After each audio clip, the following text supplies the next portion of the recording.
तो आज के एडिटोरियल डिस्कशन में आपका स्वागत है। आज का पहला एडिटोरियल हम डिस्कस करेंगे, should the abortion law be amended for minor rape victims.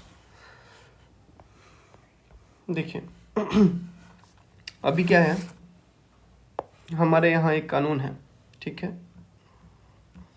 कौन सा कानून है? Medical termination of pregnancy act, ठीक है। According to medical termination of pregnancy act क्या है, टाइम लिमिट डिफाइन किया हुआ है, स्पेसिफिक टाइम लिमिट, ठीक है। तो टाइम लिमिट तय है, कितना तय है? देखिए अलग अलग केसेस में अलग अलग है, ठीक है।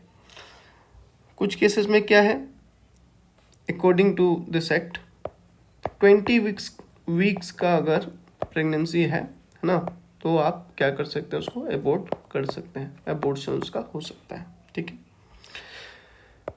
20 से 24 वीक्स, हफ्ते का अगर प्रेगनेंसी है तब भी आप क्या कर सकते हैं, अबॉर्शन कर सकते हैं। लेकिन इसमें क्या चाहिए, 2 डॉक्टर्स का अप्रूवल चाहिए, ठीक है। और क्या चाहिए, मतलब कंडीशन क्या है, स्पेशल कैटेगरी, ठीक है, स्पेशल कैटेगरी, ठीक है। कैटेगरी वो डिफाइन करते हैं, ठीक है, कि 2 डॉक्टर का अप्रूवल चाहिए। और 20 वाले में कितना चाहिए, 1 डॉक्टर का अप्रूवल चाहिए, ठीक है। 1 डॉक्टर अप्रूवल चाहिए होता है कि अबॉर्शन करने के लिए, ठीक है। 20 से 40 वाले में स्पेशल कैटेगरी, जो स्पेशल कैटेगरी की हम बात कर रहे थे, उसमें कौन कौन आते हैं, रेप सर्वाइवर्स, ठीक है, रेप सर्वाइवर्स आते हैं, माइनर्स आते हैं, ठीक है, डिसेबल्ड विमेन, है ना, और अदर जैसे मान लीजिए ना केसेस होते हैं मेंटल हेल्थ पेशेंट के साथ दुष्कर्म हो जाता है, बहुत ऐसा सुनने को आता है, न्यूज़ में आते रहती हैं चीज़ें, या आपने भी कभी सुना होगा, देखा होगा, और रिपोर्ट भी नहीं होती है वो चीज़ें बहुत सारी, है ना। तो इन सब केसेस में क्या होता है, अगर आपको अबॉर्ट करना है तो 2 डॉक्टर का अप्रूवल चाहिए होता है। अगर 24 हफ्ते से ज़्यादा का प्रेगनेंसी है ना, इसका भी अलाउड है। कब तक अलाउड है, ओनली अगर सीवियर फोइटस में अगर एबनॉर्मलिटी हो, है ना, एबनॉर्मलिटी हो, ठीक है। तो जो फोइटस होता है वहाँ पे अगर कोई दिक्कत हो, है ना, वहाँ पे अगर एबनॉर्मलिटी हो, तब हम 24 हफ्ते के बाद वाले प्रेगनेंसी को भी हम क्या कर सकते हैं, अबॉर्ट करवा सकते हैं, ठीक है। मतलब जो भी इंसान है वो करवा सकता है, ठीक है। कोर्ट इंटरवेंशन जरूरी है इसमें, ठीक है, कोर्ट इंटरवेन करती है तभी ये चीज़ हो पाती है, ठीक है। अब प्रॉब्लम आके कहाँ फंसता है, प्रॉब्लम आके तब फंसता है जब ये सब तो चलिए नॉर्मल लोग हैं, है ना, एडल्ट्स हैं, ये अपना काम कर रहे हैं, ठीक है। माइनर के केस में प्रॉब्लम आके फंसती है। मान लीजिए 15 साल का कोई 15 साल की युवती है जो प्रेग्नेंट है, ठीक है। होता क्या है कि इनका प्रेगनेंसी करते रिपोर्ट जो होता है, रिपोर्ट करना जो होता है, वो रिपोर्ट ही लेट से करती है। क्या करती है, लेट से रिपोर्ट होता है, ठीक है। अगर लेट से रिपोर्ट हो जाए तो क्या होगा, ये 24 वीक्स का जो हमारा टाइम पीरियड था, 24 वीक्स का जो टाइम पीरियड था वो तो पार हो चुका है, क्रॉस हो चुका है। और ये अगर क्रॉस हो गया तो लीगली क्या होता है, इट्स नॉट अलाउड।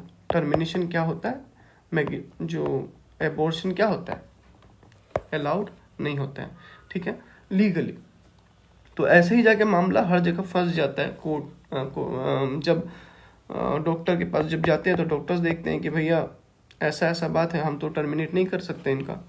तो वहाँ पे क्या होती है, जो रेप विक्टिम है ना, माइनर हो मे बी, और मे बी माइनर जो भी है ना, अगर प्रेगनेंसी है, माइनर लेडी है, तो क्या होगा, कि उनको, माइनर को ऐसा कहा जाता है कि आपको प्रेगनेंसी कंटिन्यू करना पड़ेगा, ठीक है। इस केस में क्या किया जाता है फिर सुप्रीम कोर्ट में ये मामला गया। मामला जब गया तो इस बार एक केस गया है, तो उसमें क्या कहा गया, जो 15 साल की युवती थी, 30 वीक्स पार हो चुका था, है ना, 30 वीक्स पार हो चुका था, और फिर भी कोर्ट ने कहा कि नहीं, उनको एबॉर्शन होने देना चाहिए, उनका एबॉर्शन, ठीक है, उनका एबॉर्शन क्या होने देना चाहिए, टर्मिनेट होने देना चाहिए, ठीक है। तो कोर्ट का ये ऑब्जर्वेशन था स्टेट अथॉरिटीज़ को, है ना, और जो भी रेस्पोंडेंट्स थे उनको फटकार लगाई कोर्ट ने, और कहा कि ये जो मेंटल टॉर्चर है ना, मेंटल टॉर्चर है काइंड ऑफ, और ये जो सपोज कोई रेप सर्वाइवर है, रेप विक्टिम है, अगर माइनर है और 30 वीक्स निकल चुका है, ठीक है, तो ये जो बर्थ है ना, it is also the part of crime ना, क्राइम का ही तो प्रोडक्ट है, और आप इसको ज़बरदस्ती फोर्सफुली कंटिन्यू करा रहे हो, so this is not right, court ने ऑब्जर्व किया, ठीक है। इसका आर्ग्यूमेंट्स है, इसके खिलाफ भी आर्ग्यूमेंट्स हैं, ठीक है। और देखिए रिप्रोडक्टिव ऑटोनॉमी जस्टिस की भी बात आती है कि अपना, है ना, मैं क्या करूं अपने साथ, वो मेरे ऊपर छोड़ दिया जाए, है ना, इन सब चीज़ों की बात भी आती है कि अभी बेबी तो है ना, इसमें लाइक ओवरी में है, या फिर डेवलप हो रहा है, ये मेरा बॉडी है, अगर मेरा बॉडी सपोर्ट नहीं कर सकता, मुझे इसका अधिकार होना चाहिए ना कि मैं क्या करूं इनके साथ। तो ऐसी बातें भी आती हैं रिप्रोडक्टिव जस्टिस में। तो कहने का मतलब यह है कि आगे, है ना, वे फॉरवर्ड में कहा जाता है, वे फॉरवर्ड नहीं, मतलब इसके अगेंस्ट में आर्गुमेंट जो है, अगेंस्ट आर्गुमेंट जो है वो क्या है कि देखिए, आप जो ये अमेंडमेंट कर रहे हैं, है ना, ये अमेंडमेंट जो करने का हिदायत दे रहे, हाँ, कोर्ट जो दे रही है, ये गलत साबित हो सकता है। क्या हो सकता है? गलत साबित हो सकता है। क्यों? क्योंकि देखिए हेल्थ इशू भी, है ना, एक अगर 30, डॉक्टर्स का कहना होता है, एक्सपर्ट्स का कहना होता है 30 वीक से ज़्यादा अगर का प्रेगनेंसी है, तब अगर एबॉर्ट किया जाए तो क्या हो सकता है, बहुत सारी क्या होती हैं, हेल्थ रिस्क भी है ना। और यह जो बर्थ वो जो देंगी, है ना, वो एक कैसा हो सकता है, लाइफ लॉन्ग ट्रॉमा भी हो सकता है ना, एक लाइफ लॉन्ग ट्रॉमा बन के रह सकता है ना, मेंटल हेल्थ इफेक्ट होगा, ठीक है। आर्टिकल 21 जो हमारा कॉन्स्टिट्यूशन है ना, जो हमें किस चीज़ का अधिकार देता है, right to life and right to dignified life, और ऑटोनॉमी का, है ना, हम अपना कैसे डिसीजन लेंगे, हम कैसे रहेंगे, इन सब ऑटोनॉमी का अधिकार, है ना, हम खुद तय करना, हम अपने डिसीजन हमको खुद लेना, है ना। तो ये सब तय कौन करता है? आपका आर्टिकल 21 तो ये अधिकार देती है। तो इस अधिकार पे भी कंप्लायंस,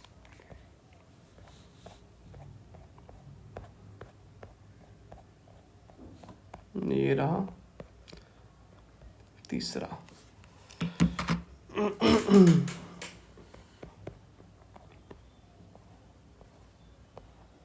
देखिए अभी क्या है हमारा जो एमएसएमई है, पहले देखिए एमएसएमई के बारे में जानिए थोड़ा।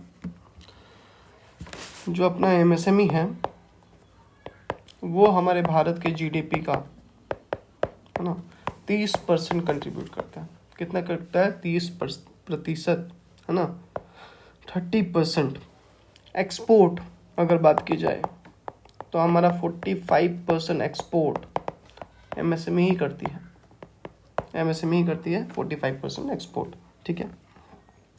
लेकिन ऑथर बता रहे ऑथर बता रहे हैं आज ग्लोबली क्या हो रहा है, हम जब एक्सपोर्ट करते हैं तो ग्लोबली किस चीज़ का प्रेशर बन रहा है, ESG का प्रेशर बन रहा है। ठीक है, ESG क्या है, एनवायरनमेंट, ठीक है, E for environment, S for social, I guess नहीं, एनवायरनमेंट, ठीक है, S for environment, social, ESG,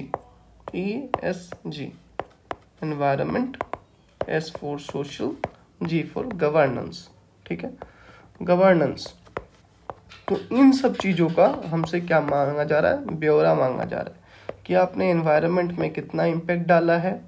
ठीक है, अच्छा बुरा नेगेटिव पॉजिटिव, है ना, क्या डाला है आपने, आप बताइए। कार्बन फुटप्रिंट मांगा जा रहा है हमसे। ठीक है, कार्बन फुटप्रिंट मांगा जा रहा है कि कितना आपने इम्पेक्ट किया है कार्बन फुटप्रिंट को, कार्बन प्रोडक्शन कितना कर दिया किसी चीज़ को बनाने में, ये मांगा जा रहा है। ठीक है, आपने सोशली लोगों को कितना हेल्प किया है कि नहीं, CSR आपने फंडिंग दी है कि नहीं, कितना दिया है। ठीक है, गवर्नेंस स्टैंडर्ड्स आपने फॉलो की है कि नहीं, है ना, आपने कंप्लायंस फॉलो किया है कि नहीं, लेबर लॉज, है ना, लेबर कोड्स, है ना, जो है उन सबको फॉलो किया है कि नहीं। तो इन सब को अगर आपने फॉलो किया है तभी आपका प्रोडक्ट क्या है, ESG कंप्लायंट है, यानी कि आपने सारे स्टैंडर्ड्स को फॉलो किया है अच्छे से, तब ही आप जाके सामान बेच रहे हो हमारे देश में। ठीक है, ऐसा नहीं आप यहाँ पे लेबर को एक्सप्लॉइट कर रहे हो और उनसे 8 घंटा की जगह 10 घंटा काम करा रहे हो, 12 घंटा काम करा रहे हो और क्या कर रहे हो, यहाँ पे सामान बेच रहे हो। तो एक्चुअली हो क्या रहा है, ये तो एक्सप्लॉइटेशन हो रहा है ना। तो इनका कहने का मतलब है ऐसा कि आप जब भी भेजो सामान, है ना, तो इन सब स्टैंडर्ड को फॉलो करके भेजो। ठीक है, और इसमें भी बहुत सारी डिबेट चलती हैं, उस पर हम अभी नहीं जा रहे हैं, लेकिन बात यही है। ठीक है,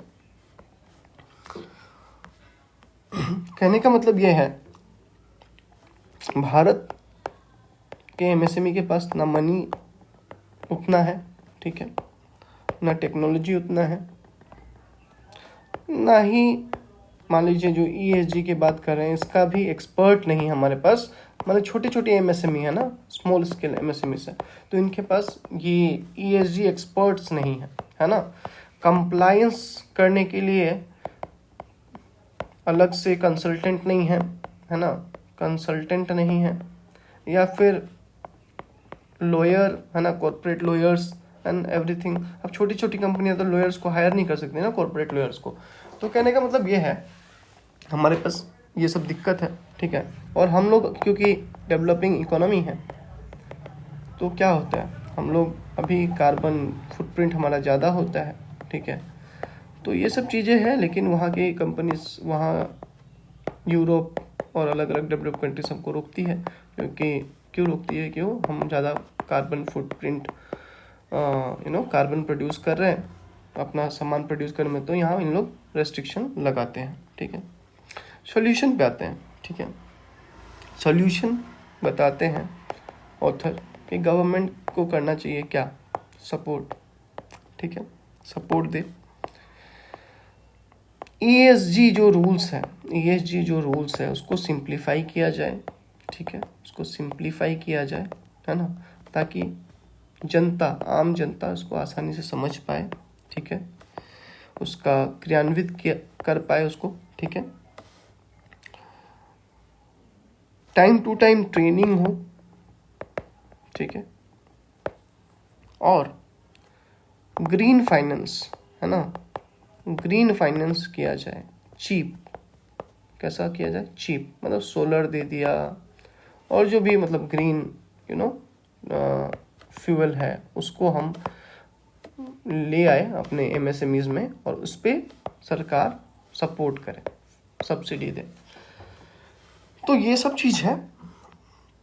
कहने का मतलब यही है, फ्यूचर में सिर्फ मतलब चीप प्रोडक्ट इनफ नहीं होगा, समझ रहे हो ना, सस्टेनेबल प्रोडक्ट भी होना चाहिए, समझ रहे हो ना, ESG कंप्लाइंट भी होना चाहिए।